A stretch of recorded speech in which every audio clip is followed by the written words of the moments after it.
One and nine का meaning क्या है मैं आपको बताती हूँ। जैसे मेरे पास ये देखो वन पेन है, बुक ओ पेन, ओके पेन आती है।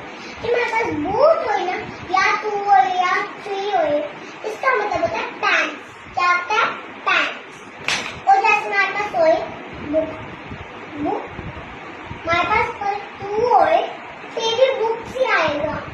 तो मेरे पास थ्री हो फिर भी बुक्स आएगा, क्योंकि एक ज्यादा ये मेरे पास कोई एक फिर तो नहीं आएगा ना, बुक्स नहीं आएगा, वन है बुक आएगा।